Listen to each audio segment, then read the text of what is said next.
Okay, today is Monday, the 20-something of June.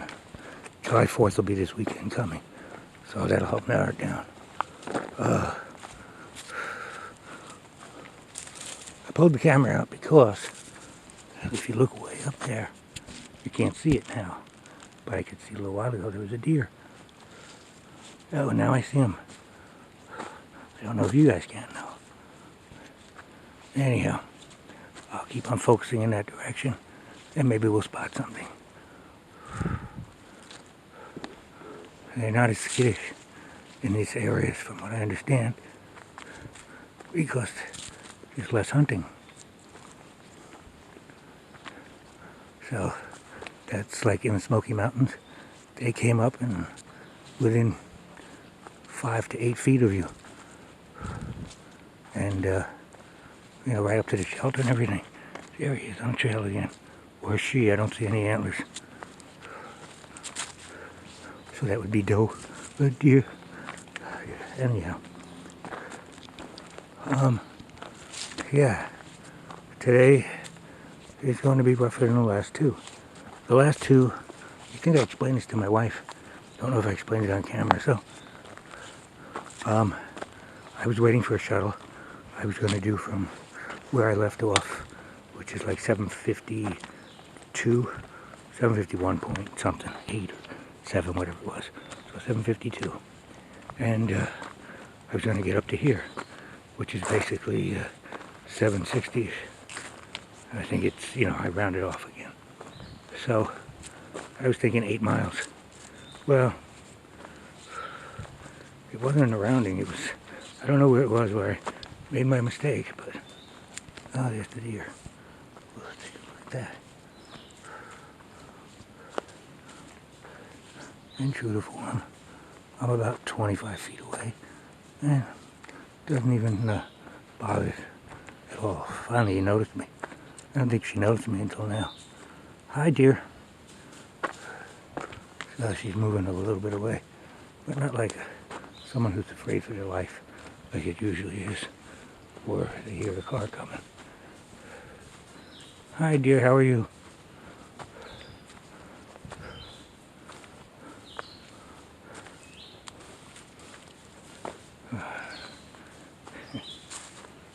She looks like she's in good shape. Her hindquarters are well developed. And she's looking around for something to eat. I guess she's a little particular. She can be if she's well fed.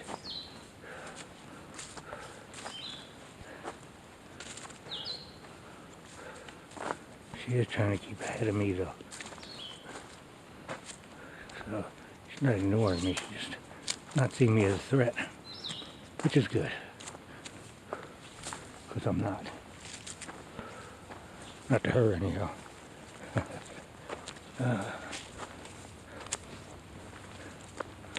Alright, I guess that's that for that. So, anyhow, the first day I was going to get out early. And the shuttle driver, Homer, and I miscommunicated between the two of us. And when he came by at 8 o'clock, someone else jumped in and said, you know, you the shuttle driver? Yep. He said, you waiting for the shuttle? Yep. So he jumped in and he took off and thought he had taken me and everything else. And when he finally got my messages later on, because he does what I do, he doesn't stop while he's driving to read the messages. Going uphill, so I'm breathing a little heavier. It's a slight incline, but it's still uphill. It's not like flat or downhill. So, anyhow, he took him to where he was going. And I got a call about 12, and he was apologizing profusely when he realized the mistake. Anyhow, he picked me up. Maybe I got a call about 11:30. He picked me up around 12. Anyhow, he drove me to the spot I needed to be. And at 1 o'clock, I started walking. Now, I was thinking it was an 8-hour day, 8 mile. So, you know, that being my first day walking again, it was, you know, didn't think I could make it. I thought I could make 5 in that time frame, you know, comfortably. So, there was a shelter. It was a nice place to stay, and it was about 3 miles up the trail. And I got news for you. My quads were screaming a little bit by that time. Although, if I was trying to do the whole thing, it was more like 5 o'clock, 4 or 5, somewhere in there. 4 o'clock. I would have taken a break for 15 minutes and then got up and done a couple more miles. I knew it was 2 miles to water, and I had 1.5 liters, because I drank 1.5 liters going up. So I knew that I'd be okay water-wise, and I spent the night there, knowing I wasn't going to finish. Well, next day I wake up, and I don't get out till 8, unfortunately. Should have gotten out earlier, but anyhow, I got out at 8, and I got to the spot at right around just before noon. Yes, and I was like, if I'd known this, you know, the spot for the pick up the trailhead, I would have done it last night, because, you know, I would have had to get 4 hours to do it. So anyhow, and I thought, well, maybe it's better I didn't. So I did that. And then the next day, which was yesterday, I went ahead and finished. What the hell did I do? Oh no, it was the overnight. Okay, yeah. So now I'm out today. That's right. Sorry about that. And today I'm walking. And originally I'd planned to get to the James River on this walk. But seeing how I'm not in shape anymore after a couple weeks off, I decided to make it easier. If I get to James River, great. If I don't, that's okay too. So, but I planned on 3 overnights. Enough food for that. And I'm figuring 6 times 3 is 18. I'm figuring about 20 miles. No more than 6 a day. And we'll see how I do. So yes, I'll be out in the woods for 2 times. Oh, and the weather forecasts have been awfully inaccurate. The weather's not too bad, but the accuracy, it's going to rain at this time. They were close on it's going to rain at 2, it rained at 1:30. But it's supposed to rain all night. It didn't. It's supposed to rain all that afternoon. It didn't. We got, 20 minutes to a half-hour storm that I am glad I missed, but I was in the car at the time, so I mean, that kind of sucks, but that's exactly what you want, because it keeps the water flowing. And if you're out here like today, a couple people walked by me an hour or so ago, and we all said, you're next to get a 15-minute rain shower, because it's supposed to be in the high 80s today. Matter of fact, the whole rest of the week in the 80s, 90s. And they are predicting rain here and there, but the other thing is they were predicting a low amount, so I knew that. They were predicting 1/10 of an inch. And usually if it's 1/10 of an inch or less, that's on a go hike. Because, oh, here's the campsite. This is my break time. I'm taking a break here. So that wasn't so bad. Sometimes the map doesn't update the way you would think or whatever. Because if you look at the trail coming up, it's mostly downhill. And this was, from where I was, over 600 feet. And I walked 600 feet up so I'd get high. Ooh, ooh, ooh. I did 600 feet elevation, then I got high. Ooh, ooh, ooh. You look down there and you say bye-bye. In the winter, with no leaves, you would be able to see what's going on down there. You can't. And same thing for the other side. Except this dead tree waiting to fall on somebody. And I'm standing right in the bad spot. And there's one over there that fell. See more time, you get used to it after a while. Oh, there's one there. That one will hurt more. Huh. Yeah. So, it looks like a good place to camp, but you don't want to set up right here. You want to hear this guy, whoever was there, set up. He picked the right spot. Those trees around him are alive, so they'll catch that one. So, yeah. Oh, right there's a good hammock spot. And I don't see anything looking to fall on you. So, anyhow, I'm going to turn this off, take my break. I'm going to sit down for a minute, look at the map. I'll probably have signal, so I'm going to probably talk on the signal. And, whatchamacallit. Yep. It's another day on the AT, and I'm feeling good. You know, it's tough getting up those hills, but you take a 10-minute break every now and then, and it's fine. Even the weather. Oh, I could hear something when I walked over here, which sounded more like a snake than anything else.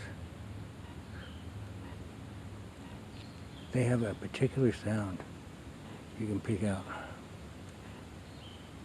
So I was going to sit right there, but I'm thinking maybe not. Not without a good investigation of that rock. That rock does look very comfortable. Let's see. I don't see a snake. I see Mr. Fly. Loud buzzers going.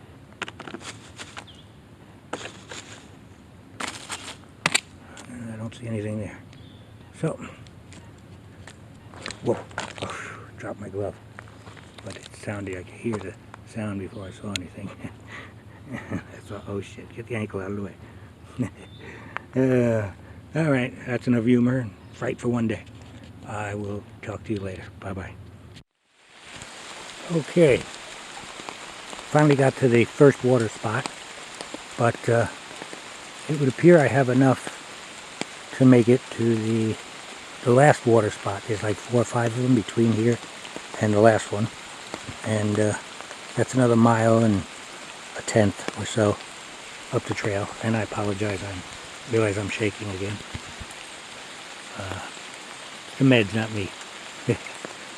Anyhow, so you can see in the meantime that Mother Nature has decided to grant us a cooling shower, and in colder weather this would be unwanted and unpleasant. However, when it goes above 80 degrees, even like mid-70s and up, it's a fine welcome, especially when it's predicted to only last 3 hours. It's supposed to be over around 2. So if that holds true, then there's no more rain after that. This is a wonderful welcome. And that kind of thing does happen more than not when it rains out here. It'll rain for 15-20 minutes, it'll rain for a couple hours, and then the rest of the day is fine. So, and if it stops at 2, from 11 to 2 is really the worst time for heat, etc., and it'll be good. Now, the weather still has the temperature in the 80s during that time, but I have a feeling it'll get down in the 70s, low 70s, just because the water is cold and it's cooling everything else off. And then it'll be muggy for a couple hours, but probably by about 6, if it holds to what it's supposed to, it will actually be somewhat high. It's me. The mugginess will have cooked off, and it should be a nice evening. Because the nights are cool. It's generally 20 degrees cooler, you know, give or take 10. So it'd be like in the 60s, maybe the 50s. So they're cooler. And then if you get up early enough, you can get until like 9, 10, and that's not so bad. And then it starts getting more uncomfortably hot. So, and that's the way it's going to go because it's summer now. Yeah, there was a guy a few years ago I watched, ER71, early riser. I don't know what the 71 stood for, but anyhow, probably his birthday year or something. But anyhow, he used to try and keep his targets for 10 by 10, and that would mean 10 miles by 10 o'clock. And he would get up probably around 4 and be on the trail by 5. And then if he's 10 o'clock would only be 5 hours away. So at 2 miles an hour, which is what most people travel at, not my poultry speed, that would be 10 miles. And as long as you're doing 10 miles a day and a little bit more, you know, by 10 o'clock, this isn't even lunchtime, and now you've got the bulk of, you know, your requisite stuff to get there done. Now you can stroll the rest of the day, you know, nice, easy stroll, or you could sit down and take a nap or go into town or whatever. But no, his strategy was spot on, 10 by 10. So anyhow, just thought I'd enlighten you with that little bit of information. And now I'll get the camera out of my ugly face. So anyhow, I'm going to walk for a mile and get my water there. But I'll probably stop at the shelter and see what the weather's like and, you know, plan out the second half of the day. All right, catch you all later. Bye-bye. Okay, this is a red F, so I've been told. Anyhow, when it rains, and after the rain, mostly when it's not right in the middle, and they're all over the place. But so what caught my attention is this guy was moving fast, like a deer when you're trying to hunt him. So you want to eat him or something. So see if I can get him to go again. Now he's going to play the game. This is the only way I've seen him. I've never seen one move before. I've always, people have his still and they look at him. And he's brownish. He doesn't have the full red. Usually they're much more red. And he's not going to run. Stupid creature, he's playing dead. Yeah, okay. Well, so he goes like a snake, and I'm thinking, what kind of snake is that? And I didn't realize that there were legs until he stopped. He was going that fast. I was like, whoa, hope I don't step on it, because it might be one of the, you know, venom or poisonous things. And, well, once I knew what it was, I really wasn't allowed to be afraid of anyhow. It's nicer knowing what it is you're going to potentially accidentally step on. Alright, I should lift the camera up. It's raining. Is it after 12? I don't know. I don't think so. But I haven't looked. Alright. See you later.